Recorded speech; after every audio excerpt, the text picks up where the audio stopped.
I'm a firm believer in you have to create different defaults. Okay. Like you can't keep responding the same way, the same time, because that's when the stress builds up, the cortisol. Like you're in a constant state of fight, flight, or fawn. Right. Where, okay, I either got to fight to where, okay, now I'm getting in trouble for insubordination. I'm possibly losing my job. Your flight where you're just like, you know what, man, F all this. You flipping the table and walking out. And now you got to figure out how you're going to make money.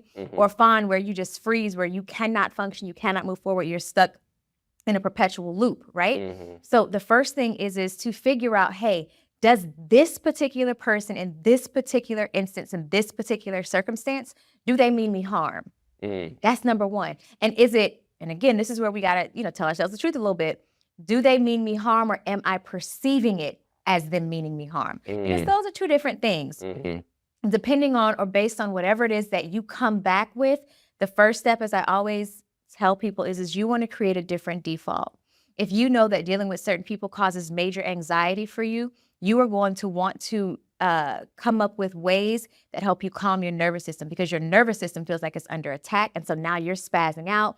You're about to have a panic attack. You are literally about to flip tables or go into the fetal position. Not a physical fetal position, but a fetal position nonetheless. So figure out what's going to be my default to when I'm triggered. Right. And I talked about it on a podcast episode before where it's, okay, are you going to tap? Are you going to completely remove yourself from the situation? Are you going to, hey, I would love to answer you right now, but I need a moment. Give me about 5 minutes. I'll be right back. If you cannot leave, I don't know how to answer that question for you right now. I'll have to respond in an email once I have more information. But figuring out what will my response be with these particular triggers. And what I always tell my clients to do is I need you to write out the triggers that you know. Write them out. Take a piece of paper, write them out. I know for me, a major trigger is men yelling at me.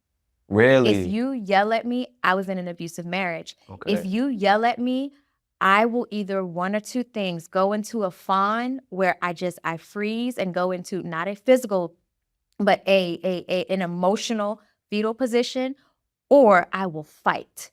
There is no flight. I'm gonna either fight or I'm a fawn. Ain't no in between. Right.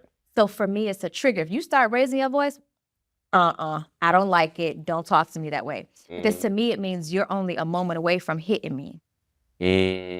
So it's figuring out what are all of your primary triggers, tying them to the instance where you feel it began or occurred, and then identifying, hey, what is my traditional response? And then the last piece is, okay, what do I want my new response to be? So what will my new default be? So that's 4 columns. The first one, write out all your known triggers. The second column, write out what is the experience that you feel it brought about. Like, what was that? Where did it come from?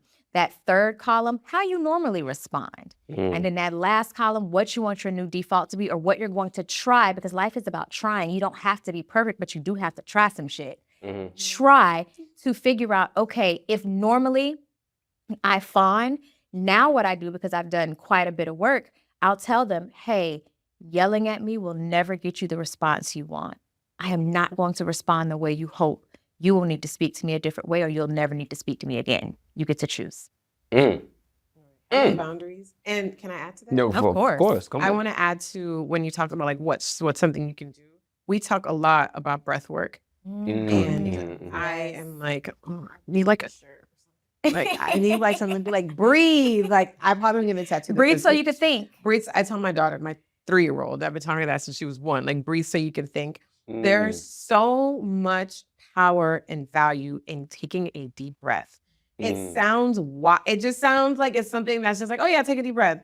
But I just working with so many people, and even without working with people, just knowing people, if I ask someone to take a deep breath, I want to say if I have told 10 people that, 8 people don't know how to take a deep breath properly.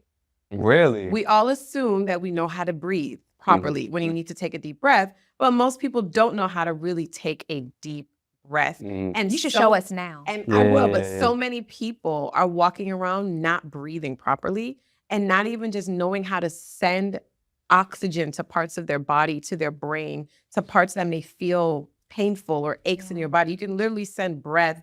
Like I tie it into in a spiritual way, like when they talk about God creating man, he breathed life into them. So for me, breath is like a direct connection to God. You breathe because God allows you to breathe. And that's like a way to connect your body to yourself. We're so disconnected from our bodies. which is ultimately disconnects us from God, and we don't breathe properly. So that is my other thing, is like teaching people how to breathe in those moments so that you can send oxygen to your brain to think through the trigger so that you can have a better response. So that your nervous system, and also the breathing regulates your nervous system in a way so that you can have a better response so you don't fight, flight, freeze, or fawn.